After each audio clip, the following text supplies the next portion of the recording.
Bonsoir à tous, je vous souhaite tout le bonheur du monde et toutes les grâces pour ce mois de septembre qui commence et qui nous emmène, qui nous conduit allègrement vers la fin de cette année 2024. Et j'espère que tout se passe bien pour vous et pour nous, ça se passe bien. On a mené bien ces vacances et nous sommes à la dernière semaine de ce talk des vacances. Prenez plaisir à vivre cette dernière semaine de façon très zen, avec des sujets fastoches, des sujets qui vont nous faire des fois, par moments, délirer, faire du grain sur ce plateau, mais de façon sérieuse quand même. Et mon équipe est installée. On prend plaisir à vous servir cette émission. Bienvenue à tous.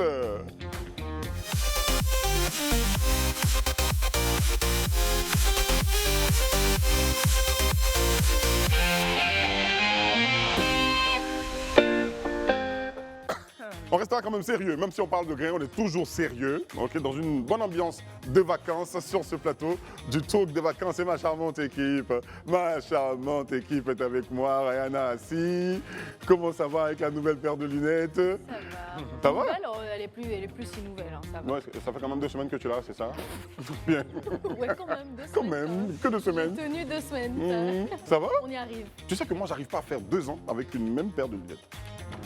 Mais Ça, ça, je 2 casse, ans, ça. c'est beaucoup quand C'est même. Tu beaucoup t'en lasses, hein. Ouais. Ouais. Non, je suis pareil. J'en maltraite. C'est ça le Ouais, truc, moi j'en c'est autre maltraite. chose, ok. Ça c'est autre chose. Ouais. Ça va bien, t'as passé bien ton week-end? Ça va, super. Et toi? Écoute, j'ai fait une petite maladie, donc j'étais un peu absente Ouais. du talk. Jeudi et vendredi. Ouais, T'étais pas avec nous. ouais. On te récupère en bonne santé, on est très heureux. Ouais. Mais on en a D'accord. qui ont pris des nouvelles, notamment Aïcha. Hmm. Vous deux là. Mais tu es ma CP. Mais comme elle a pris l'habitude de pas être là, de s'absenter de temps en temps, Hey, bon, on s'est dit que c'était normal. Hey. Aïcha Crépy, bonsoir. Ouais, du coup, Ça je l'ai remplacé, j'ai pris ça vouait bien. Bien. Ouais. Ça va. Découvert. Bonsoir.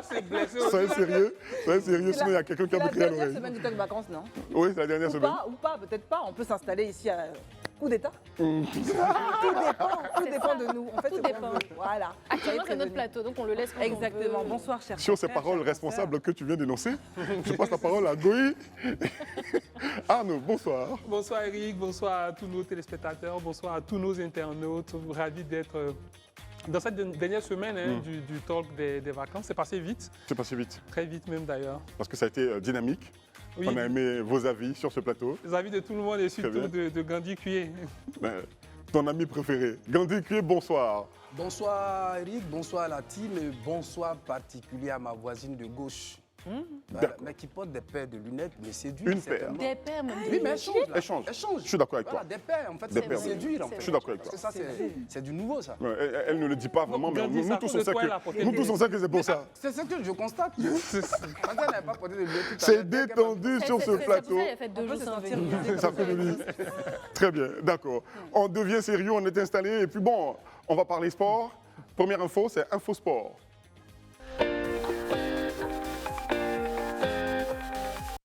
Première info, c'est éliminatoire Coupe d'Afrique, donc Cannes 2025. Les éléphants appelés donc, pour cette fenêtre FIFA. Double rencontre hein, entre la Côte d'Ivoire et la Zambie à Bouaké. Vous êtes au courant, c'est bien, pour ce vendredi. Et puis quelques jours après, on se déplace au Cameroun pour jouer contre le Tchad 7 fois. Et 23 éléphants sont appelés. Ils ont commencé à venir à Abidjan donc, pour répondre à l'appel du sélectionneur Emers Faye. Et puis qu'est-ce qui se passe sur la toile? Les commentaires vont bon train quant à leur sape. Style vestimentaire, morceau choisi, image choisie, hein, pendant que nous commentons, voilà. Série Jean-Michel, Il a très dit bien, on applaudit pour la sape de Série Jean-Michel. Il avait déjà fait un truc, restez un peu sur Série Jean-Michel, s'il vous plaît, la régie. Oui, ça mérite quand Hein, même. voilà, Série Jean-Michel, les filles, bon, quelqu'un me dit de vous dire les noms, il s'appelle comment, celui-là? Mais c'est Prendre qui est sur série Jean-Michel. Ça, Non, non, non. ça c'est Série Jean-Michel. Ça, c'est série Jean-Michel. On est d'accord, ok? Commentez sa sape. Bon, je te laisse l'honneur. Bon, comme moi, j'ai mis plusieurs couleurs aujourd'hui, je ne peux pas trop parler. Donc, je vais vous laisser. Et puis après, Mais je- les couleurs, on Non, les elles sont bien accorde. accordées. Elles sont bien accordées, les couleurs. Hein. Mm. Franchement, et assez atypique hein, comme look. Non, c'est assez équilibré. Hein. l'impression C'est assez de voir, équilibré. C'est pas vilain. Comment il s'appelle? On sent que, en tout cas, il fait. En tout cas, il Mm. fait. Mais bon, Non. est-ce qu'il est vraiment ivoirien? Est-ce qu'il vient du Congo? D'où vient-il? Il me fait penser à un monsieur de la Jet Set qui est souvent avec des lunettes comme ça. Mhm. J'ai oublié son nom. Il est souvent dans des collants serrés. J'ai oublié son Non, nom. il est pas Pardonnez-moi. Un gars de la jet set. Oui, oui. Collant serré? Qui est souvent collants serrés avec des lunettes comme ça. Hein? J'ai oublié son nom, excusez-moi. Non, c'est pas Bollard. Non, il non, était c'est pas même Bollard. malade un moment, je crois. J'ai oublié son nom. Lino Versace. Non, C'est j'ai pas pas... Boris. Non plus Boris Non, Tanguy. non, c'est un Non, monsieur qui d'accord, le c'est pas chante. grave. Il est dans la Jet Set, j'ai Un gars de la oublié Jet son Set, nom. oui. Ça va revenir peut-être. Sauf que lui, il cas, fait oversize, Ouais. ancien look quand même. Ça va, c'est Non, pas mais c'est trop- bien équilibré. Avec les hein. sandales. C'est très moderne, c'est bien équilibré. Ouais, Mais en tout cas, il est sapé, quoi. Quand on le voit, il est arrivé. Il est là. Il est arrivé à Abidjan. Moi, D'accord. vraiment, je suis d'avis contraire. Hein, en fait, pour un Ivoirien, ça me fait penser à Zaiko Langa. Non, franchement, Je ne connais pas. c'est un très bon joueur, mais en fait, ça me fait penser. Bon, en fait, chacun a son appréciation. Hein.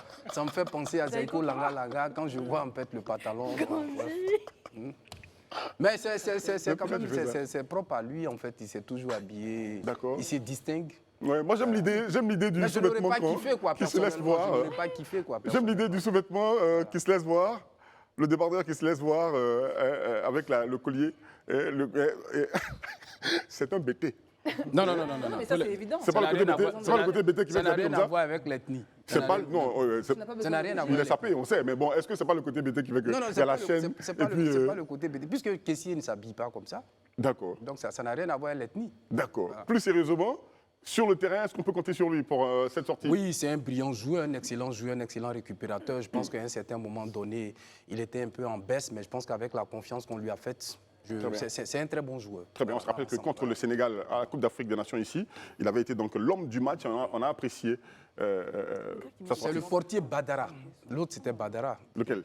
Qui est tout à l'heure, là, l'autre image. Ça, On revient sur l'autre image. On a fini avec Série Jean-Michel. L'image prochaine, s'il vous plaît, la régie. L'image prochaine, quel est le joueur qui... Est-ce que c'est Badra Ali Sangaré? Non, Badara, Badra Ali Sangaré, est-ce que c'est lui, le portier? gardien de but. D'accord, le gardien de but, d'accord. Style?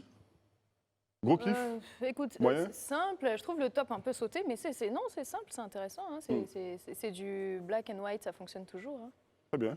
Ouais, ça fait classe, Ouais, tranquille, c'est discret. Décontracté. tranquille, avec Ouais. une bonne Craque, couleur. On aime bien. Les petites lunettes qui vont avec. Ouais, D'accord. tranquille, hein. Sur 10? Ah, il faut noter. Ouais, j'ai oublié qu'il Mais fallait l'autre, noter. l'autre, la maman lui, c'est 12. 12 sur Il dit 10. non, 12. Sur 10. Ah bon? Oui, 12. Il a mis couleur comme toi. Non, 12. Attends, Sur 10, hein. quand tu regardes, il y a plein Deux de ou choses à 12? voir. 12.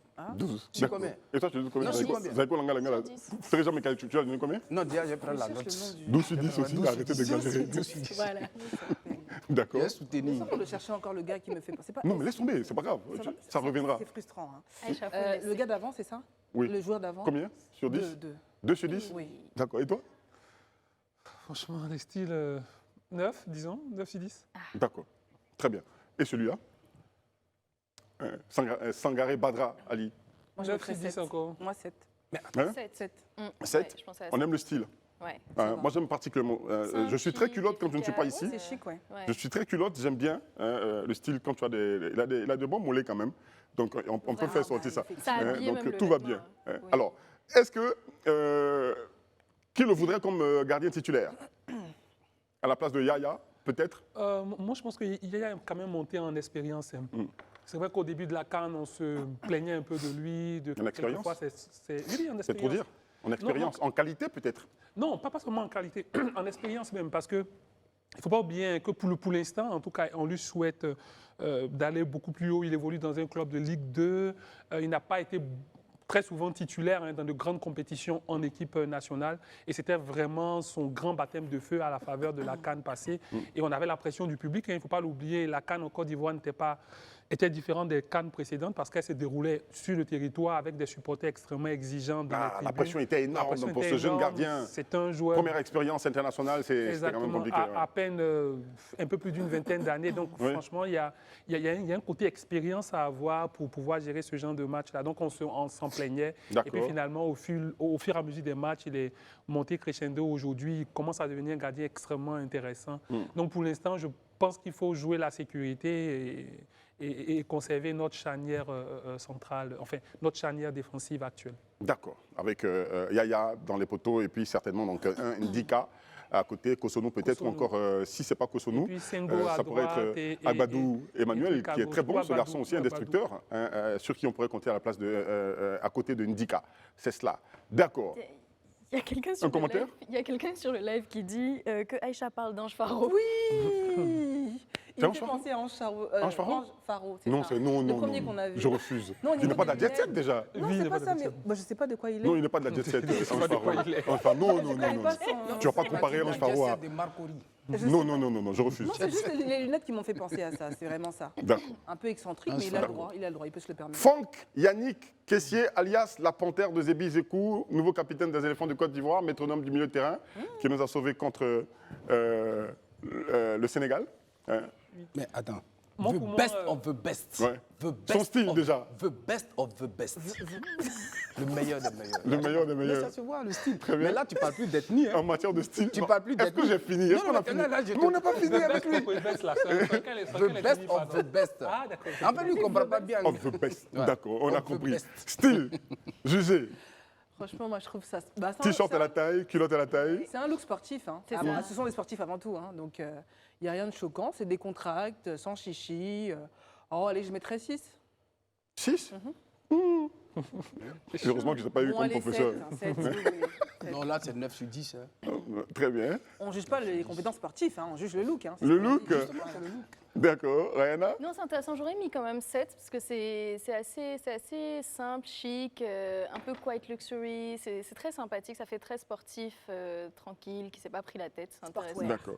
Alors, d'accord. Sur le direct, hein, vous avez le droit de passer des notes ou de commenter. Hein. Rihanna est là pour lire vos commentaires. Salomon Fabien est d'accord avec Gandhi. Hein, il dit le meilleur des meilleurs. Le Pour traduire meilleur. justement the best of the best. The best, the best of the best. J'arrive pas à trouver le nom de ce joueur qui arrive maintenant. Je précise, hein, donc quelqu'un a dit, j'ai lu un commentaire, mais Franck Yannick, c'est une fille. Franck Yannick Caissier est devenu frère d'une façon. Hein, on ne sait pas qu'est-ce qui s'est passé. Donc, comme Gandhi aimerait que je le dise, c'est un BT aussi. Voilà, très bien. Gouy, est-ce qu'on connaît celui-là? J'arrive pas à voir son visage déjà même. D'accord, la régie nous aide. Certainement parmi les nouveaux appelés donc, à cette équipe. Traoré, Béni, Alassane, je le disais bien, donc c'est bien donc l'un des nouveaux appelés donc, dans cette équipe nationale, avec un style tout jeune quand même. Ouais. Voilà. Je ne dirais pas c'est un ancien joueur de quelle équipe, je ne dirais pas. Je ne dirais pas du tout, sinon ça va faire plaisir à quelqu'un sur ce plateau. Mais bon, j'aime son style, les filles. Tu as le droit. Quel est tu as son le droit. style Comment vous trouvez son style? Non, non, particulièrement lui, je voudrais dire un mot sur lui. Parce que vous savez, quand vous êtes sorti des entrailles de la SEC, après, il y a une influence à la fois footballistique, mais également vestimentaire sur vous. Donc, c'est normal qu'on ait des tenues qui subliment avec des anciens joueurs de la SEC. Donc, D'accord. je lui Thierry donnerais 10. Jean-Michel est Et passé puis, pour par son la prochain SEC avant style, d'aller 10 en encore. Europe. Ouais, ouais. Fallait 10 se le pour son rappeler prochain aussi. style aussi. Voilà. Thierry Jean-Michel a fait d'abord la SEC. Tout à fait, hein. effectivement. Mais tu as vu effectivement. tout à l'heure son style, non? Oui, oui, j'ai dit 9. D'accord, très bien. On vous souhaite le meilleur, hein, les éléphants de Côte d'Ivoire, pour cette rencontre. Hein. Boaké, les Ivoiriens ont commencé à prendre leur passe hein, pour aller vous soutenir hein, ok, ça, au stade de devrait, Boaké. Voici ouais, Kosonou, voilà. Voici Kosonou, on revient sur Kosonou. Mais on n'a pas noté l'autre monsieur. Oui, On a oui, noté- ça, c'est vrai. oui. On n'a pas noté l'autre D'accord. monsieur. D'accord, Traoré La Béni, SEC. combien? Ah, on a remontré Ange Faro. Traoré Béni, Excusez-moi, tout mon respect, tout mon respect. 2. 2 pour Traoré Béni.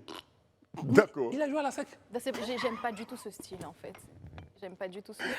Traoré Béni, 2. Et toi? Personnel. Moi, tu sais, je suis un peu dur parce que je suis conseillère en image. C'est lui, voilà, on J'ai reste fait sur cette j'ai fait la image. mode, hein, j'ai fait la mode. Il y a beaucoup d'informations. Il y a beaucoup d'informations. Je vais mettre peut-être un 5 pour être gentil. Mais D'accord. voilà, moi j'aime beaucoup le noir. Ça, Et c'est là, sobre. tu donnes combien Ouais, ça, à c'est Kosonou? sobre. C'est Là, franchement, un bon huit, hein. je donnerais 9. Ouais. Allez. 9? Moi, je suis très fan de noir. Hein. Ouais. C'est sobre, c'est classe. D'accord. Toi aussi 9? Je disais 8, mais ouais, je peux donner 9. Le noir est classe. 7. 7. Ouais, c'est bon. C'est bon. Gandhi? Il est dans le tempo. Arnaud, Dans le... 9. 9? Oui. D'accord. Quelqu'un a dit il est dans le tempo. Il est dans le tempo. Ça veut Dans dire- quel tempo? Demande à Gandhi. Le tempo de Butch, on peut Butch. Les gars, on est relâchés. Hein. Moi, il sait pas. Moi-même qui dois parler, c'est quelqu'un D'accord. qui parle à ma place. Quelqu'un qui est majeur. Ses performances sur le terrain, Kosonou, à côté de Ndika, hein, on voit Qui a 3 changé de hommes. club en ce moment. Très bien. Excellent libéraux, en fait. Là, il arrive dans un autre club.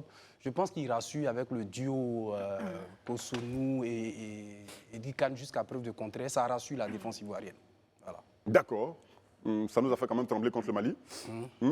Oui, Ça nous a fait trembler quand même contre le Mali. oui, on a tremblé Avec le un peu, penalty on a eu quelques provoqué frayeurs et parce puis qu'il- oui, quelques frayeurs quand même. Ouais, c'est vrai qu'il commet quand même beaucoup de fautes. Même, je pense qu'au fur et à mesure que la compétition passait, il s'améliorait. Et puis, on l'a vu, hein, il a fait de belles performances en Allemagne, beaucoup moins de fautes. Et puis on l'a dit la dernière Mais fois. pas très c'est régulier qualité. quand même. Hein, avant de partir à Atalanta, il n'était pas régulier. Il n'a pas joué la fin de la saison. Faut le dire. C'est le propre enfin, c'est très souvent le propre des gros clubs. Hein, il y a beaucoup de compétition. Et puis, c'est bien également pour l'équipe de Côte d'Ivoire d'avoir Agbadou, d'avoir Ndika, d'avoir Kosonou. Il y a Sanogo à côté. Donc, on va citer Kosonou à côté d'Indika, Kosonou, Agbadou, et puis Sanogo. On prend lequel? Dans l'axe central. À côté d'Indika. Moi, je prendrais Kosonou. D'accord. Kosonou, D'accord. ça rassure. Moi, je pars sur Agbadou. D'accord, les femmes, c'est une question difficile pour vous. Il n'a pas besoin d'accompagnement, mais si besoin. Non, je plaisante. C'est une équipe. Hein. C'est une belle équipe. Oui. Non, ta question, c'était quoi? Ça m'a perturbée. Ça t'a perturbé? Non, je ne sais pas si tu peux y répondre. La question, c'était quoi? C'était quoi la question? 3 joueurs à côté de Ndika, donc dans l'axe central de l'équipe nationale de Côte d'Ivoire en défense. C'est très bien. Ok, il y a Ndika que tu connais, que tu aimes beaucoup, tu l'as dit, sur ce plateau. Est-ce que tu voudrais Kosonou à côté de Ndika, Agbadou Emmanuel, ou encore Sanogo à côté? Mais pourquoi pas? Ou bien Willy Boli aussi. Hein. Ça peut le C'est une faire. équipe qui fonctionne. Non, plus sérieusement, c'est une équipe qui fonctionne et je pense qu'ils nous ont démontré tout leur talent. Très bien. On a vu une défense très solide. Hein. Pas contre le match contre la Guinée, mais on a vu une défense très solide lors de cette CAN. Il faut qu'ils nous démontrent. Mais il faut qu'on voilà, je vais me blesser. Il faut qu'on se prépare parce que on a des éléphants quand même. C'est une équipe à laquelle on est habitué à ne pas avoir de succès tout de suite. Très bien. C'est dans la durée qu'il s'illustre en général. Très bien. Donc on n'a qu'à être patient si le premier match n'est pas forcément brillant. Ce que je ne souhaite pas d'ailleurs. D'accord. Ce sera certainement brillant. Rendez-vous, on rappelle les dates et les rencontres sur le tableau qu'on va afficher maintenant. Vendredi, 19h, au stade de Bouaké, Côte d'Ivoire, Zambie. Et puis quelques jours plus tard, donc mardi 10 septembre, 19h GMT, stade Amadou Ahidjo de Yaoundé, Côte d'Ivoire, Tchad, on va dire Tchad, Côte d'Ivoire, parce que c'est le Tchad qui reçoit donc tout le bonheur et tout succès aux éléphants de Côte d'Ivoire pour ces 2 rencontres. On va rester toujours en sport. Cette fois-ci, les Paralympiques. On en parle avec vous, Jeux Paralympiques de Paris. Yeka Michel, qui termine à la 6e place et réalise son meilleur lancer, 10 mètres 46, c'est au poids, 10 mètres 46 contre 10 mètres 27. On va le féliciter, notre frère. Bravo. C'est bon d'évoluer. Ces Jeux qui se déroulent en ce moment. Effectivement, on est sur un record national, si je ne me trompe pas, avec un lancer de 10 mètres 46, comme tu l'as dit. C'est une performance personnelle, c'est très important. On les voit compétir avec d'autres pays, mais on ne se rend pas compte qu'ils ont aussi des défis personnels à réaliser, notamment de se dépasser au niveau des temps, des scores nationaux. Très bien. Donc, effectivement, son meilleur lancer de poids était le 10 mètres 27 avant de partir au JO. On est très fiers de lui, en tout cas. C'est un record personnel, il faut le saluer. Oui, moi je vais le saluer, mais en même temps je serai mesuré. Le saluer parce que c'est toujours bon de se surpasser. Hein.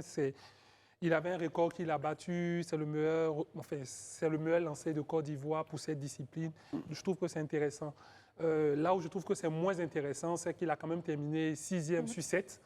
C'est vrai que c'était un record national, mais ça veut dire que notre record national est très loin dans le classement au niveau mondial. Et on a peut-être encore un palier à franchir pour pouvoir espérer avoir des médailles. D'accord. Ouais. Donc ce que tu dis, en fait, il ne faut pas, selon Guy, encore être heureux du fait que ce soit, qu'il soit avant-dernier ou 6e sur 7.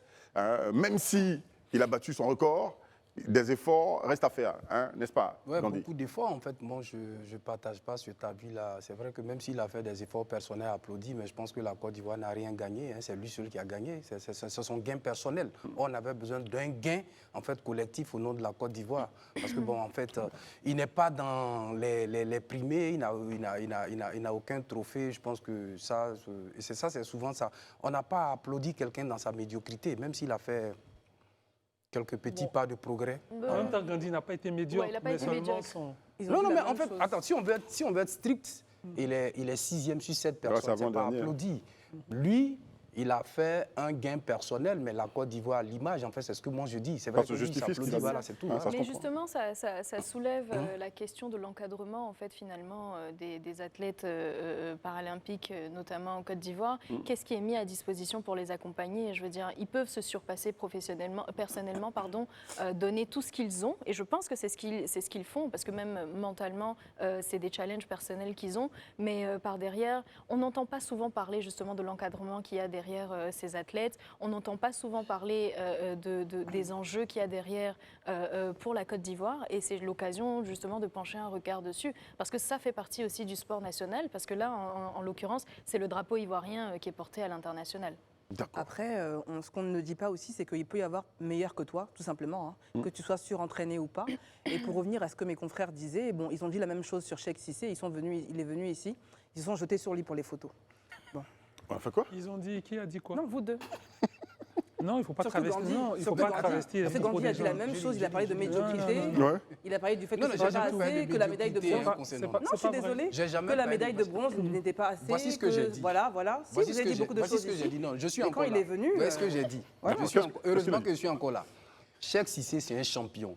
Il a l'or. Tu ne disais pas ça avant qu'il arrive. Mais laisse-le se justifier. Mais pourquoi tu Vas-y. te presses Cheikh Cissé, c'est un champion. Il a l'or. Il a eu chose, comme on appelle, une médaille de bronze. C'est un regret, c'est une régression. Ça, c'est une logique. Maintenant, il est applaudi. L'autre, sur 7 personnes, il a été 6e. Qu'est-ce qu'on y gagne? Il a un progrès personnel, c'est à saluer, mais je vais dire que bon, ce n'est pas luisant pour la Côte d'Ivoire. C'est des faits. Voilà, il n'y a rien. Je ne crée rien. Je ne fais que traduire ce qui est. D'accord. Il n'y a pas de problème. On fait le point des médailles. Pour ces Jeux paralympiques, on fait le point pour des médailles. Ben, en tout cas, la Côte d'Ivoire n'a pas encore décroché de médaille. Moi, c'est ce que je retiens, malheureusement. On ne fait pas le point pour la Côte d'Ivoire, on fait le point pour tout le monde Ah, à la fois. très bien. N'est-ce pas? On fait le point? Rayana? Oui, Rayana, on D'accord. fait le point. Alors, on a la Chine, donc il y a 42 médailles d'or au total, 29 en argent, 13 en bronze, donc 84 au total. Je donne les 3 premiers, comme ça on est plus sharp. La Grande-Bretagne, donc, qui repart avec 28 en or, 14 en argent, 10 en bronze et 52 au total. Et puis les États-Unis, 12 en or, 18 en argent, 10 en bronze et 40 au total. Et puis quand même la France, donc 10 en or, 10 en argent, 13 en bronze pour un total de 33. D'accord. C'est pas encore terminé. Hein. Ça se termine quand? Ça finit quand les Jeux? C'est Le 8, si je ne me trompe pas. Le 8. Les 13 pays qu'on affiche qui ont remporté des médailles, il n'y a aucun Africain dedans pour le moment. Donc on espère qu'un pays africain va revenir avec quand même une petite médaille pour faire honneur au continent. On a des médailles, mais on n'est pas dans le classement des top 20. Ouais, on n'est pas Sinon, dans on a la les top. Tunisie qui doit être autour de 23 avec Je parlais du top 13 qu'on a cité Oui, ici. oui, On n'est pas dans le top 20. Là, tu vas encore plus loin pour dire qu'on n'est pas dans le top 20. C'est pas grave. On espère qu'au fur et à mesure qu'on va évoluer, les Africains vont revenir encore. La Côte d'Ivoire va revenir avec une médaille tout de même. Et la page noire qu'on annonce dans ce point sport de cette émission, c'est bien la disparition du footballeur international ivoirien, par ailleurs directeur technique du club turc d'Adana Sport, Souleymane Bamba, alias Sol Bamba, a tiré sa révérence des suites d'une maladie à l'âge de 39 ans.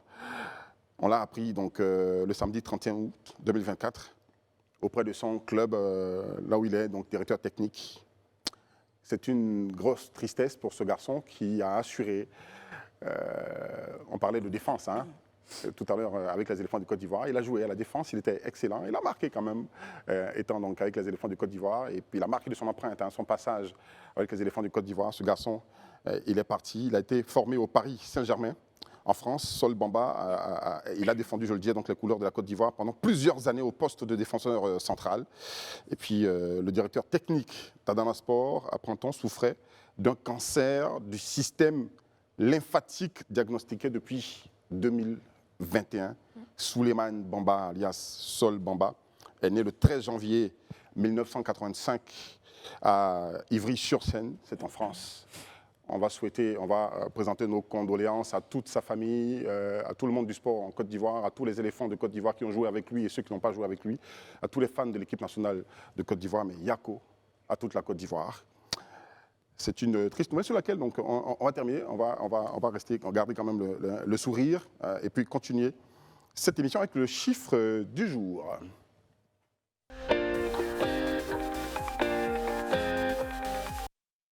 Le chiffre du jour, nous allons avoir l'occasion de parler avec le directeur général des transports terrestres et de la circulation, M. Sako Oumar au téléphone.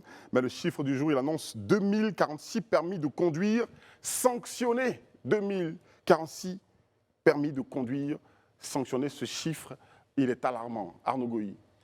Oui, ce chiffre est alarmant et puis il traduit à quel point on a de l'incivisme sur nos routes. Le ministère du Transport avait annoncé depuis quelques années qu'il allait avoir un permis à points, l'introduction du permis à points pour pouvoir réguler et retirer éventuellement, le cas échéant, les permis aux personnes qui feraient preuve d'incivisme ou bien de manquement au code de la route. On n'entendait pas beaucoup parler de cette mesure des retraits des permis, mais finalement, avec les points de ces derniers temps, on se rend compte que plus de 2000 personnes ont déjà été sanctionnées dans ce cadre-là. Heureusement qu'on aura, je crois, au téléphone, quelqu'un du ministère pour nous vraiment pour nous en dire plus. On aura le directeur général des transports terrestres et de la circulation, Rayana Assi, 2046 permis sanctionnés. Tout le monde se conduit mal sur les routes en Côte d'Ivoire. Ça nous montre l'ampleur du danger urbain donc, dans le pays, sinon à Abidjan notamment. Mais ça nous montre aussi, j'ai envie de dire, la rigueur avec laquelle cette question est traitée aussi sur le plan gouvernemental. Je ne pense pas qu'on ait atteint ce niveau finalement de traçabilité, ce niveau de rigueur dans le traitement de cette question. Et je pense qu'avec les derniers chiffres qu'on a eus, avec les derniers accidents qui ont été notamment révélés, il était plus qu'urgent de faire quelque chose et de montrer l'exemple à d'autres. Parce que c'est vrai que quand on disait souvent on va traquer beaucoup plus, on va suivre, les gens ne prenaient pas au sérieux. Mais je pense qu'avec ce genre de chiffres, le fait qu'on en parle et que d'autres sachent qu'il y a vraiment des sanctions qui sont réelles, parce que ça part de 3 mois à 5 ans de suspension. Donc on se rend compte, il y a un réveil qui va se faire, je l'espère en tout cas, après ça. Mais en tout cas, félicitations donc, aux autorités qui lancent déjà cet élan de rigueur. Mais il faut surtout continuer, il ne faut pas juste afficher et puis en être fier, il faut continuer. Une voix plus avertie, plus autorisée pourra nous en dire plus. C'est bien sûr la voix de Sako Ouba, directeur général des transports terrestres de la circulation que nous avons au téléphone. Bonsoir, monsieur le directeur général. Oui, bonsoir. Merci de répondre à nos questions, à notre invitation par téléphone pour cette émission. Alors, vous avez tenu donc le 29 août 2024 à la salle de conférence de la Direction générale des transports terrestres de la circulation. Vous avez tenu donc cette conférence pour informer sur l'état de la situation, de la circulation sur nos routes non seulement, mais bon, le fait que le permis à points, il existe toujours, il est en vigueur et des sanctions sont tombées. 2046 permis à conduire sanctionnés. Quel est votre mot là-dessus, pour commencer? Déjà, merci à tous et puis bon, merci à l'ACTV qui nous donne cette tribune-là pour pouvoir sensibiliser, comme on a eu à le dire. C'est le cœur serré que nous sommes amenés à sanctionner les conducteurs. J'ai eu à le dire. Le permis de conduire, c'est le gagne-pain de beaucoup de personnes, mais en même temps, c'est aussi, malheureusement, un outil pour ôter la vie à des innocentes personnes. Et donc, en ce moment, nous, administration, avons le devoir de réguler, de sensibiliser et après de sanctionner si on constate que la sensibilisation ne touche pas les personnes qui ne veulent pas respecter le code de la route. Donc, la dernière commission, mais ce qu'il faut savoir, cette commission, elle existe. Elle existe depuis longtemps.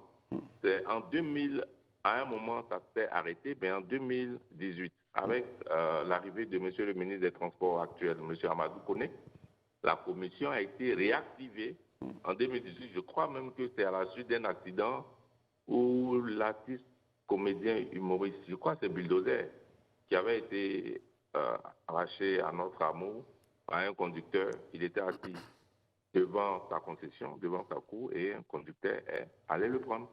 Donc, il a réactivé cette commission-là. Elle existe. Chaque mois, elle se tient. Et aujourd'hui, il a décidé qu'on puisse relayer les informations, donner plus d'ampleur à nos activités. C'est ce qui a fait que pour la dernière commission, vous avez eu un large écho. On remercie aussi la presse qui nous a aidé à couvrir l'événement. Et c'est une sensibilisation, c'est le prolongement des mesures de sensibilisation. Très bien. D'accord. Monsieur le directeur général, je ne serai pas seul à vous poser des questions donc, sur ce plateau. Aïcha Crépi a une question pour vous. Oui, bonjour Monsieur Sako. Effectivement, c'est un vrai problème, cette histoire de permis de civisme sur la route, pas plus tard qu'hier. On a dénombré un accident avec 4 décès, en tout cas pour le moment, minimum, sur la route HMA Carrefour-Vidange. Donc voilà. Je m'interroge par rapport à la proportion de ces chiffres. C'est depuis 2018, donc c'est quand même assez long, ça fait quelques temps. Et 2046 permis, sur combien de permis en tout? Est-ce que vous avez des chiffres sur le total de personnes qui ont leur permis de conduire en Côte d'Ivoire? Et puis, bon, déjà, est-ce que vous pouvez répondre à ça? Ce qu'il faut savoir déjà, Oui. les chiffres qui sont communiqués, effectivement, c'est depuis 2018 qu'on a repris les statistiques. Il y a 2046. Ajouté à ces 2046, là, il faut mentionner les sanctions qui viennent de tomber avant-hier. Là. Il faut les prendre en compte. Maintenant, vous voulez qu'on fasse un ratio par rapport au nombre de permis de conduire en circulation. Tout à fait. Je ne pourrais pas vous donner les chiffres sur le nombre de permis en circulation, mais vous convenez avec moi que c'est quand même beaucoup plus large. Peut-être que nous sommes sur un ratio assez minime, mais ce n'est pas ça. Ce n'est pas tant ça qui nous importe. Pour nous, une perte en vie humaine, 2 pertes en vie humaine, c'est déjà beaucoup trop. D'accord. D'accord. Je me permets juste d'embrayer, pardon. Rapidement, C'est excusez-moi. C'est pourquoi nous avons décidé de remettre sur la table cette question de sensibilisation et passer vraiment à une phase de répression de ces conducteurs indélicats pour préserver des vies. Pardon, je me permets une deuxième question rapide. Je vois qu'il y a eu uniquement des suspensions, pas d'annulation de permis. Est-ce que vous pratiquez l'annulation de permis? Ça veut dire que personne n'a perdu le total de ses points ou que vous avez été clément, par exemple? Est-ce que vous avez une réponse? Non, en fait, ce qu'il faut savoir, la commission, c'est la commission de suspension et de retrait. D'accord, ok. On se retrouve dans des situations où le retrait est possible. Et ça, c'est une décision qui est prise par le ministre des Transports et qui décide de retirer des permis. Aujourd'hui, sur les statistiques que nous avons sorties jusqu'à ce jour, on a eu un cas de suspension de 20 ans. De 20 ans? Wow. Mais dans nos chiffres actuels, on n'a pas de retrait de permis. D'accord, merci M. Sako. D'accord. Oui, M. Sako, bonsoir. Moi, j'avais juste une toute petite question. De qui est composée la commission et quelles sont l'ensemble de ses prérogatives? Ok. La commission, en fait, c'est une commission qui intervient en deuxième recours. Par exemple, au niveau de la verbalisation, vous pouvez être victime d'une verbalisation qui, selon vous, n'est pas justifiée. Donc, vous avez un premier recours, vous contactez les services de Kipus Afrique. Quand vous n'êtes pas d'accord avec la décision, vous pouvez venir auprès de la commission de suspension et de retrait. Donc, ces missions vont... Allô? Oui, on vous écoute. Nous sommes avec vous. Voilà, donc, dans ces missions... Ce qu'on a eu à faire la semaine dernière, par exemple, élève aussi de ces missions. Quand des accidents sont faits et qu'on constate qu'il y a eu manquement grave du code de la route, on siège. Quand il y a des accidents mortels, systématiquement, le chauffeur qui est mis en cause passe devant la commission. La commission, elle est composée de l'autorité administrative et le ministère des Transports. Il y a un représentant du ministère de la Justice, qui est bien souvent le représentant du procureur. On a les autorités qui font les constats, c'est-à-dire la police et la gendarmerie nationale. On a le représentant des conducteurs et puis on a le syndicat des transporteurs. Donc voici en quelques mots les parties prenantes de cette commission de suspension et de retrait du permis. D'accord. Monsieur Sako, moi j'aimerais juste savoir, est-ce que dans les statistiques que vous avez, sur les 2046 permis, on est capable de savoir le pourcentage de chauffeurs de transport en commun notamment? Oui, on peut l'avoir, mais je pense qu'à l'occasion d'une émission vraiment spéciale, on pourra venir vous donner tous les chiffres. Landry peut vous dire comment est-ce qu'on a été appelé il y a peut-être une heure de temps Donc, si on avait préparé toutes ces questions en amont, on allait vous donner des chiffres bien précis. Mais C'est en prélude. Ce sont des données qui sont... Très bien. C'est en prélude à notre rencontre, à votre arrivée sur ce plateau, déjà, qu'on vous a donc au téléphone. C'est en prélude, hein, c'est prévu. C'est en prélude, hein, c'est prévu avec la régie, avec la direction de l'information, que vous soyez sur ce plateau avec nous hein, pour discuter de ces questions, donner beaucoup plus d'informations. Mais on fait le point déjà donc, sur votre dernière conférence. Voilà, c'est on vous donnera les chiffres, puisque les chiffres qu'on a donnés, les 2046 dont vous parlez, ce ne sont pas les chiffres de la commission qui a siégé le jeudi dernier, c'est depuis 2018. Et les statistiques que vous demandez, nous les avons, on pourra vous les mettre à disposition. D'accord. Monsieur le directeur, bonsoir, monsieur Sako.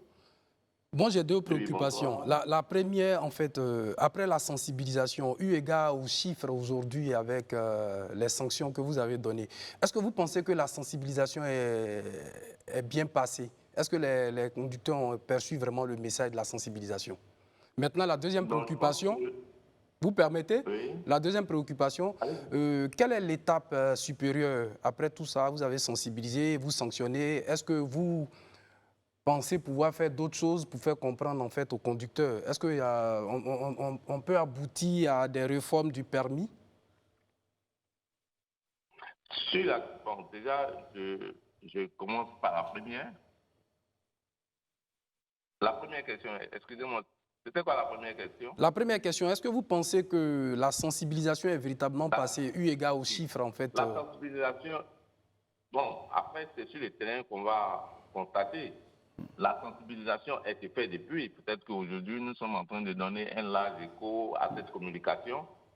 Mais nous continuons de sensibiliser. Après, les statistiques, les chiffres, nous donnerons les résultats. Et c'est sur ces résultats-là, de manière, je vais dire, beaucoup plus tangible, on pourra dire si la sensibilisation est passée ou pas. Mais ce qu'il faut comprendre, c'est que nous, les Ivoiriens, et là, je parle de nous tous, il va falloir qu'à un moment, on essaie d'être beaucoup plus disciplinés. Parce que nous sensibilisons, les accidents sont commis pas forcément par des transporteurs, par des chauffeurs de métier. Il y a des personnes comme nous, comme vous, comme moi, qui, parce que le code de la route n'est pas respecté, deviennent des tueurs ambulants. Donc nous continuons de sensibiliser. Nous comptons même sur la presse pour nous aider à sensibiliser. Le dernier rapport du comité du Conseil national de sécurité est revenu là-dessus. Vous dites qu'il y avait beaucoup plus d'accidents par rapport au dernier rapport qui avait été fait, mais que les accidents mortels avaient diminué. Mais pour nous, nous disons, même un seul mort, c'est un mort de trop. Donc nous continuons la sensibilisation. Maintenant, après, vous demandez, est-ce qu'il y a un autre niveau, après ces sanctions de suspension de permis et autres, est-ce qu'il y a un autre niveau? Mais ce qu'il faut savoir, aujourd'hui, tous les accidents mortels conduisent à des condamnations pénales. Les personnes que vous avez vues passer devant la commission, il y en a qui avaient déjà jugé la peine de prison avant de venir. D'accord. Donc, nous, ce que nous pouvons faire en tant qu'autorité administrative, au pire des cas, c'est de retirer le permis de conduire à la personne, parce que c'est en possession de son permis de conduire que la personne offre des vies à des citoyens innocents. Et donc, l'extrême que nous, on peut faire à notre niveau, c'est de retirer le permis. D'accord. Mais toujours est-il que des personnes indélicates qui offrent des vies aux Ivoiriens sont aussi poursuivis par la justice. C'est clair, c'est clair. Il y a les sanctions. Monsieur le directeur, monsieur Sako, il y a les sanctions, c'est sûr. D'accord, mais après les sanctions, étant donné que les sanctions c'est pour un moment, et si le permis est arraché et que quelques mois ou quelques années plus tard il récupère son permis, est-ce que de là, est-ce qu'il y a une formation que vous donnez donc, pour le recyclage?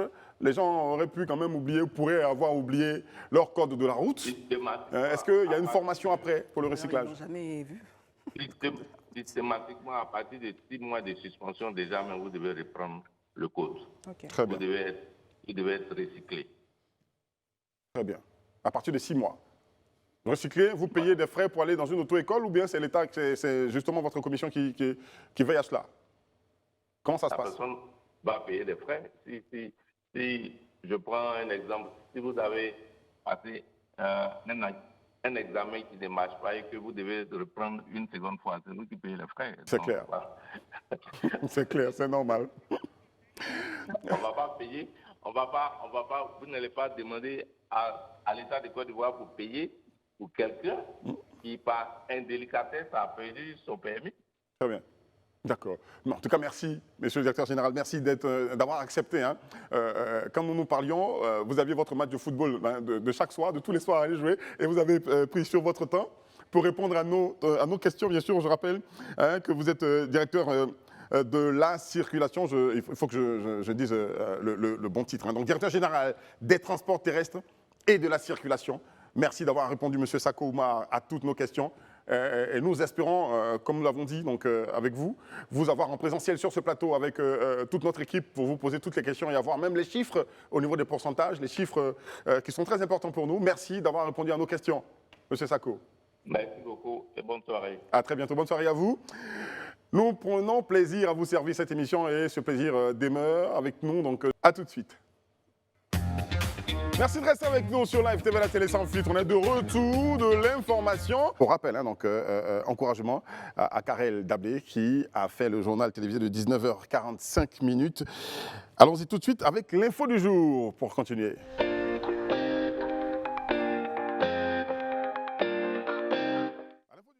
Le 5 août 2024 dernier, le Conseil de régulation de l'ARTCI a émis 2 décisions relatives aux offres de services sur le marché de détail de la téléphonie mobile en Côte d'Ivoire qui prennent effet à compter du 16 septembre 2024. Alors, chers amis sur ce plateau, quelles sont ces décisions?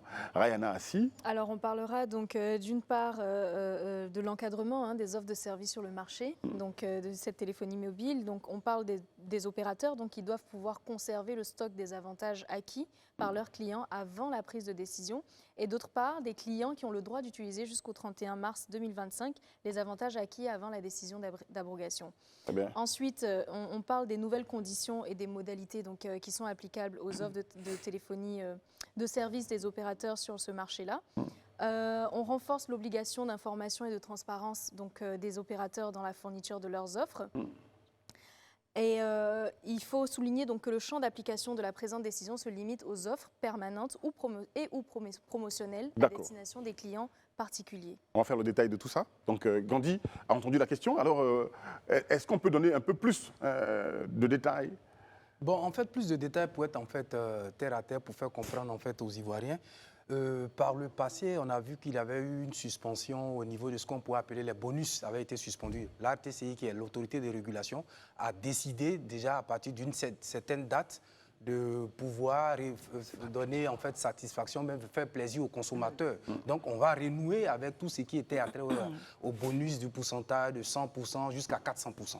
C'est l'idée essentielle à retenir. Ça va être annulé avant. Oui, oui. Ces pourcentages, de 100% donc à 400%. Oui, ça revient. Ça revient en fait. D'accord, à partir de septembre. Voilà. D'accord. C'est ça l'idée principale de la deuxième décision. Très bien. Aïcha, pour ou contre, on va dire tout à l'heure ensemble, pour ou contre, je veux dire, l'annulation, ça va être annulé, c'est revenu. Pour ou contre le bonus à 100% ou de 100% à 400%, on va en parler. Pour moi, c'est une très bonne chose. Il faut la concurrence, en fait. C'est ce qui permet aussi de réguler certains marchés. Ça permet aussi de s'émuler, ça permet parfois de baisser des prix. Je pense notamment à l'exemple des taxis. On a vu Uber arriver, les histoires de Yango, etc., qui ont permis aussi de pouvoir négocier avec les taxis. Donc c'est très, très important d'avoir de la concurrence. Donc, même si on peut considérer ça déloyal, à un moment donné, si c'est vraiment trop déloyal, ils pourront revoir comment réguler éventuellement, mais c'est très important. Et le fait que peut-être que certaines marques fassent des réductions, des bonus de 400%, ça va peut-être emmener les autres à le faire aussi. Donc c'est une bonne émulation, je trouve. Très bien. Très bien. Un des opérateurs de la téléphonie s'était plaint qu'un autre exagérait dans le pourcentage, dans les offres à 100%, offres bonus de 100% à 400%. Et ça avait été annulé. Ça revient. Quel sentiment on a? Est-ce que on est heureux, nous, les consommateurs, Goï? Oui, bon, en tout cas, nous, les consommateurs, on est heureux du moment où on a plus de bonus. J'espère qu'on m'entend cette fois-ci. Du moment où on a plus de bonus. Maintenant, après, il faut peut-être entrer dans les détails de est-ce qu'au niveau de la concurrence, est-ce que c'est sain? Après, il faut rentrer dans les détails des textes. Sinon, en tout cas pour ce qui concerne les consommateurs, c'est très intéressant de payer pour un prix et puis d'avoir 300% de ce prix-là. Après, il faut faire attention parce que moi, je ne suis pas trop d'accord dans le sens où là, on ne parle pas de services de santé, on ne parle pas de services de première nécessité, donc qui nécessitent quand même qu'il y ait un certain regard régulateur. On parle quand même de services de téléphonie. Pour moi, il faut laisser le marché s'auto-réguler. Il faut laisser l'offre et la demande s'équilibrer tout seul. Pour moi, je ne comprends pas pourquoi est-ce qu'un opérateur donc va dire qu'un autre opérateur fait plus de bonus, donc il faut mettre un plafonnement pour mettre tout le monde au même niveau. Dans ce cas, il faut aller dans les marchés, à Cocovico, à Marcori. Le marché a quand même une loi. Non, j'ai failli dire ma chérie. Non, mais... le marché a une loi, mais ce que je veux dire, c'est que là, passer de 100%, je veux dire, quand un opérateur a le droit de faire 100% ou 400%, c'est tous les opérateurs qui ont le droit de le faire. Donc, ce n'est pas parce que je suis en incapacité de faire 400% parce que je serai à perte que je vais aller me plaindre du fait qu'il y en ait un autre qui est en capacité de le faire. C'est une démarche irrégulière que de pratiquer du dumping. Le dumping, on sait ce que c'est. Vendre moins cher, mais totalement moins cher par rapport à la concurrence. Là, on revient finalement donc, à l'ancien système qui montre que finalement, il peut y avoir un moyen de faire fonctionner ça avec les lois existantes. Donc moi, je suis vraiment pour quand même l'autorégulation du marché, surtout sur des services qui sont pour moi pas de première nécessité. D'accord. Qu'est-ce qui a changé? On va avoir l'occasion de le savoir, donc, en espérant avoir sur ce plateau le directeur de la régulation des télécommunications qui nous donnera donc, beaucoup plus d'informations sur ces nouvelles lois et je veux dire, tout ce qui revient de droit aux consommateurs et puis les nouvelles démarches des entreprises de téléphonie mobile en Côte d'Ivoire. On espère vous avoir sur notre plateau pour en parler avec beaucoup plus de détails. Nous poursuivons cette fois avec nos questions à Panonceau. Première question à Panonceau, pour ou contre la déclaration des biens à sa famille. Et vous avez le droit de répondre sur nos réseaux sociaux à cette question, sur ce plateau. Alors déjà, pour ou contre la déclaration de ses biens à sa famille? Bon, c'est d'accord ou pas d'accord, hein, c'est ça? D'accord ou pas d'accord? Pour ou contre, d'accord ou pas d'accord? C'est la même chose, pour ou contre, d'accord? Aïcha Crépi est d'accord, Rano Goï, d'accord. Et à ma droite, Gandhi Kui est d'accord, seul pas d'accord. Rayana Assi, justement, tu vas justifier. Ah, ok. Non, moi j'estime que je devrais pouvoir avoir le droit de garder de façon personnelle mes biens sans avoir l'obligation donc de déclarer ça à ma famille. Je me réserve le droit de choisir si je le déclare à ceux que je considère comme ma famille ou pas. Donc c'est pour ça que je dis pas d'accord, dans le sens où que ce soit pas en fait finalement une obligation de déclaration. D'accord. C'est pas la question. Je crois que c'est d'accord ou pas d'accord, déclaration. C'est une bonne chose, pas une bonne chose, mais c'est pas dans le sens de obligation. Parce que si c'est obligation, je suis pas d'accord. Donc c'est quoi? C'est obligation ou bien c'est bonne chose, pas bonne chose? D'accord ou pas d'accord, la question est toute simple. On n'a pas parlé d'obligation dans cette question. D'accord ou pas d'accord qu'on doit déclarer, c'est bien donc. Donc pas d'accord, d'accord. Rano Goï, vas-y, tu as la parole. Oui, je suis d'accord parce qu'on n'est pas encore dans un pays où on a accès à toute forme d'information. Lorsque vous possédez un bien notamment, c'est pas aussi systématique. Même regarder la propriété foncière, toutes les difficultés qu'on a pour avoir le titre foncier, le titre définitif sur les terres. Donc, quand, en plus de ça, nos proches ne doivent pas avoir les informations sur ce que nous possédons, ça peut très rapidement poser des problèmes après, en termes de succession, en termes de consistance en fait, du patrimoine de l'individu. Donc, pour ça, je suis d'accord, je suis plutôt d'avis à partager avec les personnes qu'on estime être proches, les conjoints, les personnes les plus proches. Maintenant, si c'est une obligation, non, pas du tout. Je n'aimerais pas que ce soit une obligation, mais je trouve que c'est une attitude à encourager et cela prouverait également aussi qu'on a l'avantage d'avoir des personnes autour de nous à qui on peut faire confiance. D'accord. Aïcha Crépi. Bon, moi, je trouve que c'est très important de transmettre ses biens. Quand je dis transmettre, c'est ne serait-ce que par l'information à ses héritiers. En France, pour donner l'exemple de la France, 60% des dynasties d'héritiers possèdent 60%. Les dynasties d'héritiers possèdent 60% du patrimoine national. Donc on est sur une nation d'héritiers. Et ils ne sont pas héritiers par l'opération du Saint-Esprit. Ils sont héritiers parce qu'on leur a transmis des biens, en fait. Si les enfants ne sont même pas au courant que les biens existent, des biens matériels ou autres, ça pose problème. On dirait qu'on a peur, on se méfie même de ses enfants. Il y a tellement de folklore, tellement de méfiance, tellement de choses. Mais je veux dire, le jour où on part, on s'en va, c'est fini. Et ce qui reste, c'est ce qu'on a laissé, en fait, à nos enfants. Donc finalement, C'est important ce que je dis parce qu'on est dans des pays qui se construisent et qui deviennent riches de génération en génération grâce à l'héritage. Nous, on n'ose même pas en fait parler de ce qu'on a laissé à nos enfants. Mais comment vous voulez qu'on sorte en fait de ce qu'on appelle la misère ou bien la pauvreté? Il y a des gens qui sont riches, qui sont morts riches, mais qui veulent rester riches pour eux seulement. Une richesse, ça se transmet de génération en génération. Cette culture-là, il faut absolument qu'on l'intègre en fait. Même si c'est un clou, même si c'est une tasse, tu déclares à ton enfant que tu as une tasse, une casserole qui t'appartient. D'accord. Voilà. Alors, quel est le rôle du notaire dans tout ça? En fait, moi, je n'ai pas encore répondu à la question. Ce que je voudrais dire, c'est qu'il n'y a pas meilleure sécurité que d'informer ses proches. Mais là, le hic, c'est qu'on doit aussi informer de ses dettes, hein, parce que là, on a des actifs, on a des passifs. C'est pas mal, c'est pas mal. Voilà, c'est Ça, c'est la partie justement, parce que si on informe en fait des actifs, il faut aussi informer concernant les dettes. Mais je dis, il n'y a pas meilleure sécurité que d'informer sa famille, parce que c'est les plus proches. Voilà, donc pour moi, c'est même, ça devrait être une obligation. Parce qu'avec ce qu'on voit aujourd'hui, on a trop de problèmes quand on a un décès. Donc, la loi facilite cela. Oui. En fait, justement, moi, comme je suis la seule pas d'accord et que mon point est de dire que je me réserve le droit de mon vivant d'informer de ce que j'ai ou pas, quel est finalement le rôle du testament? Parce qu'on a vu dans beaucoup de cas que c'est au décès, par exemple, du parent que les enfants même se rendent compte qu'il y a des biens dont ils n'avaient pas connaissance, dont ils peuvent jouir, etc. Donc finalement, à quoi sert le testament si on doit juste expliquer aux gens comme ça ce qu'ils doivent aller chercher? Donc pour toi, on l'écrit dans le testament. Pour moi, le testament sert un peu à ça. Le notaire, justement, est au courant parce que finalement, quand tu as tes biens, même si tu n'en parles pas à ta famille, tu as un gestionnaire de patrimoine, tu as un gestionnaire de biens, tu as des personnes qui t'assistent dans la gestion de ces biens. Donc, justement. Après, par rapport aux dettes aussi, excuse-moi, peut-être que par rapport aux dettes aussi, il faut en parler de son vivant. Je veux dire, il faut voir les acquis, il faut voir les passifs. Non, mais justement, oui, bien sûr. Il faut voir les passifs, etc. Moi, j'ai perdu un proche récemment. On a eu les dettes aussi qui allaient avec, quoi. Et donc, il faut se constituer, il faut voir si on peut gérer ou pas. On n'est pas obligé d'accepter aussi ces dettes. Donc, on découvre tout d'un coup. Non, il faut préparer aussi les enfants à ça. Les enfants et la famille, le reste, quoi. Famille élargie. Oui, en revanche, ce qu'Anna disait était pertinent. Là, je la rejoins.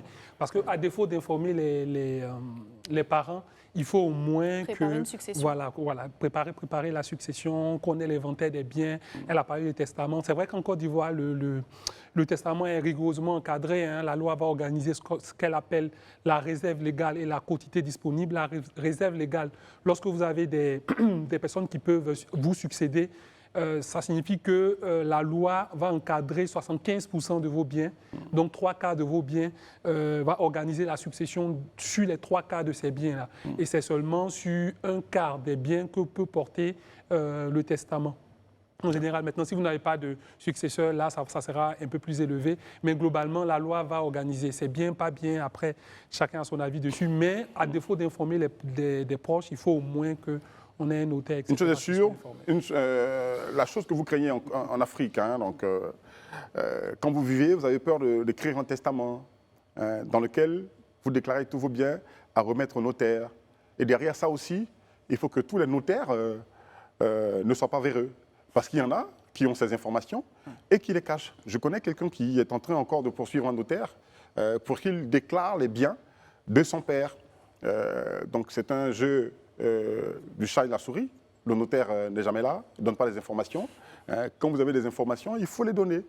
Il ne faut pas vous cacher, cher notaire. Donc dans ce milieu, il y a quand même ceux qui sont véreux. Oui, il y a quand même ceux qui sont véreux, mais pour mon expérience et pour tous les amis de fac qui sont notaires aujourd'hui, que je salue d'ailleurs, qui suivent peut-être cette émission, oui, la plupart des notaires en général sont plutôt sérieux. On le dit, il y a certains. Oui, on n'a pas dit tous. Voilà, j'en connais qui sont très sérieux, mais très sérieux. Mais on en connaît aussi quelques-uns, donc, comme on dit, qui gâtent le nom des notaires. C'est ça qu'on va dire. Moi, ce que je veux dire, Eric, concernant ça, c'est qu'il faut que les Africains ou les Ivoiriens aient la culture de l'information, de la communication de leur vivant. De leur vivant, en fait, communiquer avec ses proches, ses enfants, il n'y a pas meilleure sécurité que ça, quel que soit le problème. Parce que quand vous décédez, ce que vous laissez comme problème est encore plus grave. Donc le mieux, qu'on ait un notaire ou pas, par moment, il faut discuter avec les enfants, avec leurs proches pour leur donner l'information. En fait, il n'y a pas péril à la demeure, il n'y a pas meilleure sécurité que ça.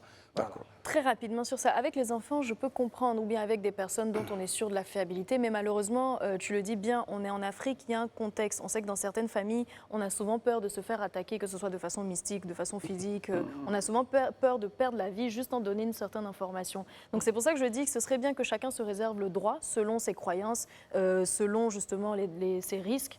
C'est pas tout on dit en Afrique. C'est pas tout on dit comme on le dit. C'est vraiment ce que moi je dis, c'est que chacun se réserve le droit. C'est pas un cliché. Non, c'est un cliché. C'est pas tout on dit. Non, c'est pas un cliché. Hein. On ne dit pas tout, ce n'est même pas seulement en Afrique, on ne dit pas tout partout. Mais je veux dire que concernant ces enfants, c'est proche. En fait, c'est ça. À défaut de le dire, écrivez-le quelque part ou confiez-le à quelqu'un de fiable ou sinon ayez recours donc à des voies qui sont légales, le testament, le notaire, etc. Donc voilà, que chacun se réserve le droit de faire. Après, si quelqu'un veut en parler, qu'il en parle. D'accord. Sans avoir peur de se faire attaquer, comme on dit, ou encore attaquer par qui? On ne sait pas. Il y en a qui ont peur des sorciers. Pourtant, il ne faut pas. Pourtant, il peut ne pas dire qu'il a une deuxième femme. Hein. Il peut ne pas dire qu'il a une deuxième femme. Gandhi, tu nous envoies où encore? Je voulais dire un truc. Gandhi, on va voilà, plus de Voici précision. ce que je voulais dire. Oui. Du vivant de certaines personnes, ils ne disent pas qu'ils ont des enfants dehors. Hein. Oui. C'est parce que la loi a changé. D'accord. Vous voyez, le monsieur, il est là, il n'a jamais dit à sa femme et à ses enfants qu'il a des enfants dehors. Quand il y a les funérailles, on découvre que les autres ont des frères, il avait une deuxième vie, une troisième vie où il y a des enfants. Et ces enfants-là, conformément à la loi, c'est aussi des héritiers. D'accord. Voilà. Donc c'est en cela que je parlais. Voilà. Non, l'ancienne loi. Non, mais je veux dire, le problème c'est quoi? Il n'y a pas mieux que de communiquer et d'informer. Tu sais qui informer. Mais ça c'est différent. Tu sais qui informer en fait. C'est ça le problème. Tu sais qui informer. Parce que quand je parle de deuxième femme, à la réalité, il y a des biens même de ce côté. Moi je connais des gens qui étaient mariés, qui avaient des biens qui n'étaient pas déclarés à la famille, mais qui étaient déclarés de la deuxième famille. D'accord. Oui, mais je veux dire. Voilà, mais ce que je veux dire, en fait, le point qu'il évoque est un peu... C'est pas trop ça, parce qu'en soi, quand elle découvre, par exemple, qu'il y a une deuxième femme ou bien qu'il y a d'autres enfants, etc., ça va être une deuxième femme qui n'est pas déclarée légalement, qui a été peut-être mariée de façon dotée, donc ça ne vient pas dans la distribution de l'héritage. Mais justement, les enfants, pourquoi je le dis? Oui, non, je ne parle même pas de la femme. Et dans ce cas-là, en fait, c'est la loi non, mais les enfants, avec la nouvelle loi, les enfants, c'est-à-dire que par le passé, il fallait... Oui, justement. Mais qu'est-ce qu'on constate la plupart du temps? Non, mais il faut toujours une intervention de la femme quand même. Oui, laissez chacun aller au bout de ses idées. Il faut l'intervention de la femme. Comme ça, on discute mieux après. C'est pourquoi c'est bon. Parce que quand on a de grands enfants, il n'y a pas mieux que de discuter, de les mettre devant les faits accomplis. Tout le monde est appelé à mourir. Hein. Voilà. Personne n'est éternel sur cette terre. Il faut partager. Peut-être juste une précision sur la loi qu'évoquait Gandhi. C'est-à-dire qu'avant, si vous aviez des enfants dehors, vous devriez auparavant avoir l'autorisation de votre femme avant de pouvoir reconnaître les enfants que vous avez eus c'est ça. Maintenant, avec la nouvelle loi qu'il a évoquée, vous n'êtes plus obligé d'avoir l'accord de la femme, mais vous devez avoir ce qu'on appelle l'information préalable. C'est-à-dire que vous devez informer la femme que vous partez reconnaître un enfant dehors et vous devez rapporter en fait la preuve de l'information.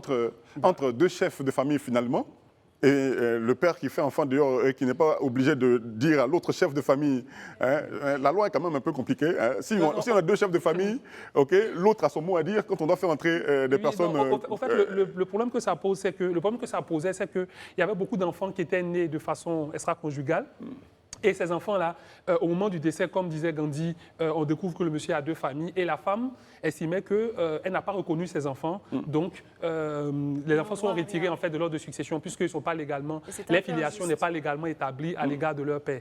Donc, ça posait des fois des problèmes juridiques. Alors qu'à l'inverse, lorsque vous épousez une femme et que vous êtes, permettez l'expression, vous êtes fait cocu, l'enfant qui naît de la femme est votre enfant, à moins que vous fassiez une procédure assez complexe au niveau de la justice qu'on appelle... De toute façon, maintenant, on fait test ADN.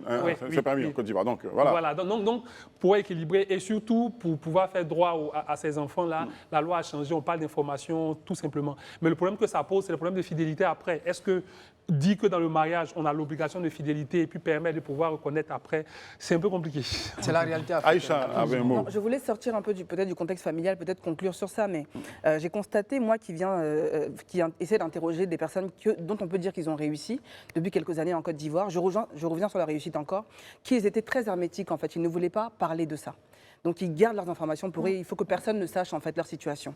Donc j'imagine que s'ils ne veulent pas rendre ça public, peut-être que leurs proches sont même pas au courant. Je parle de ça pourquoi? Là récemment, il s'avère que Dangote n'est plus le premier homme le plus riche d'Afrique. C'est un Sud-Africain qui l'a dépassé. Ce sont des gens dont on se base sur leur richesse par rapport à ce que leur valeur va produire en fait, pas dans l'immédiat. Je veux dire, il faut qu'on ait des champions aussi dans le pays. Donc déclarez en fait votre richesse, déclarez si c'est une voiture, si c'est un parc automobile.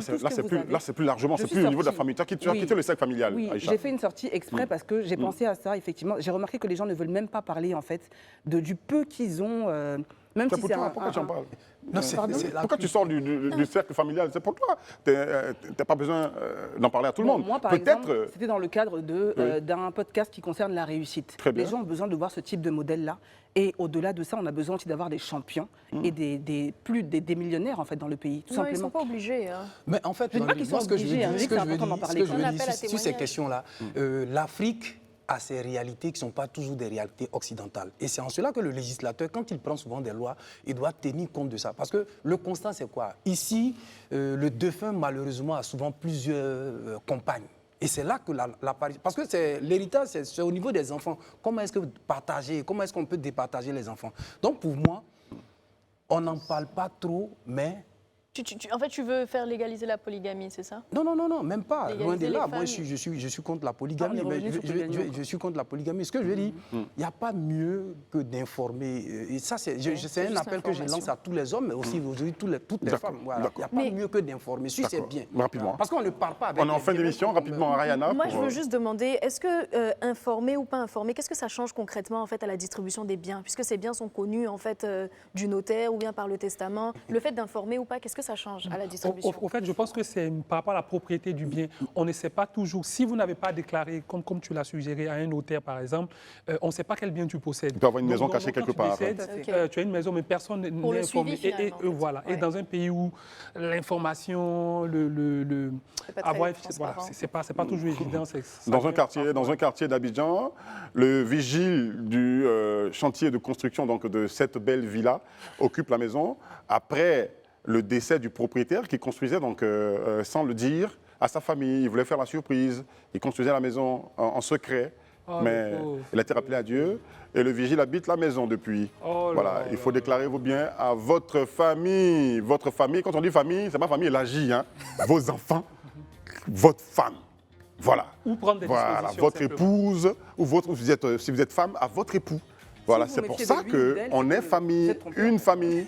Voilà, c'est ça qu'il faut faire. Merci d'avoir écouté, d'avoir regardé, d'avoir pris note et d'avoir commenté, bien sûr, notre émission. On prendra plaisir à se retrouver demain. Je vous rappelle que nous sommes dans la dernière semaine, alors on ne se prend pas la tête.